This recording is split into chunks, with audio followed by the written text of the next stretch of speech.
What if the source of your anxiety isn't what's happening right now, but where your mind keeps traveling? It's something I've been thinking about a lot lately, and I wanted to talk about it today because I think it's something almost all of us deal with. Anxiety is one of those things that seems to touch nearly everyone at some point in life. Some people experience it occasionally, some people deal with it every day. And while everyone's experience is different, I've noticed there seems to be a common thread that runs through a lot of it. That thread is time, not the clock on your wall, not the calendar on your phone. I'm talking about the way our minds move through time. Uh, think about it for a second. How often are we actually here in this moment? Not thinking about yesterday, not worrying about tomorrow, not replaying a conversation from 3 years ago, not imagining some future event that may never happen. How often are we actually present? For many of us, the answer is not very often.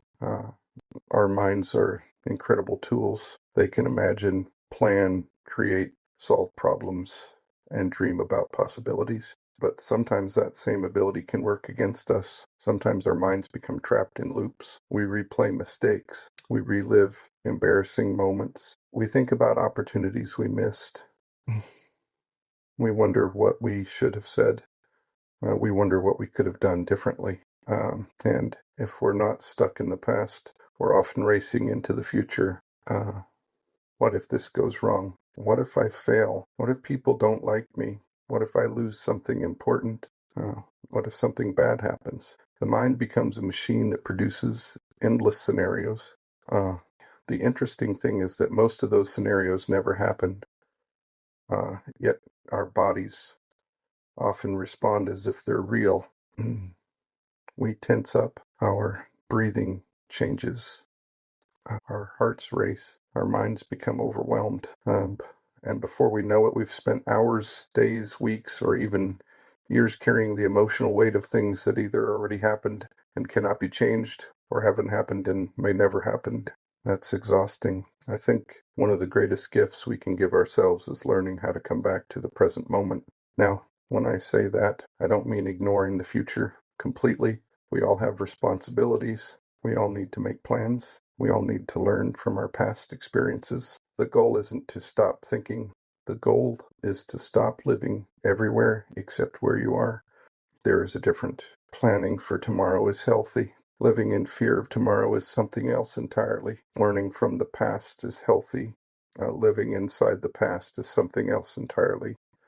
The present moment is where life actually happens, not yesterday, not next week, right here, right now. As you're listening to this, maybe take a moment and just notice your surroundings. Notice the room you're in. Notice the sounds around you. Notice your breathing. Notice how your body feels. Nothing fancy, no special technique. Just notice for a moment. You're not trying to fix anything. You're not trying to become a better version of yourself. You're not trying to solve every problem in your life. You're simply being here. And that's something many of us rarely allow ourselves to do. We're constantly chasing something: more success, more money, more validation, more certainty, more answers. Huh. We tell ourselves that once we get there, then we'll finally be okay. But there keeps moving. Uh, the the destination changes. Uh, the finish line moves, and we spend our lives chasing peace instead of realizing that peace might already be available in this moment. That doesn't mean life is perfect. It doesn't mean challenges disappear. It doesn't mean pain magically goes away. It simply means we stop adding unnecessary suffering to the pain that's already there. I've noticed that when I become overwhelmed, it's usually because my attention has left the present moment. My mind starts creating stories about the future, stories about the past, stories about what other people think, stories about what could happen. And sometimes those stories feel so real that I forget they're just stories. Maybe you've experienced that too. Maybe you've laid awake at night thinking about a conversation that happened years ago. Maybe you've worried about something for months only to discover it never happened. Maybe you've spent countless hours fighting battles that existed only inside your imagination. Most of us have, that's part of being human. The important thing isn't judging ourselves for it. The important thing is recognizing it when it happens. For awareness changes everything. The moment you notice your mind wandering into fear, you've already created a little space between yourself and that fear. The moment you recognize that you're replaying the past again, you've already taken a step back from it. Uh, the moment you realize you're imagining future disasters, you've already become less trapped by them. Awareness isn't about perfection. It's about noticing again and again, gently, without judgment. One thing I've learned on my own journey is that self-compassion matters far more than most people realize. A lot of people carry guilt. A lot of people carry shame. A lot of people are still punishing themselves for mistakes they made years ago, maybe even decades ago. But think about that for a second. If a close friend came to you and admitted a mistake they made years ago, would you tell them they deserve to suffer forever? Probably not. You'd probably show them compassion. Yeah, you'd probably remind them they're human. You'd probably remind them that mistakes are part of growth. Uh, Yet many of us refuse to offer ourselves the same kindness.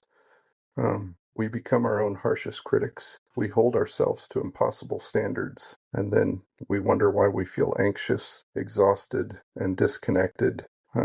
Maybe it's time to treat ourselves with the same compassion we freely give to others. Maybe it's time to stop fighting ourselves. Maybe it's time to let go of the belief that we need to earn our worth, because your worth isn't something you achieve. It's something you already have. You don't become worthy when you accomplish enough.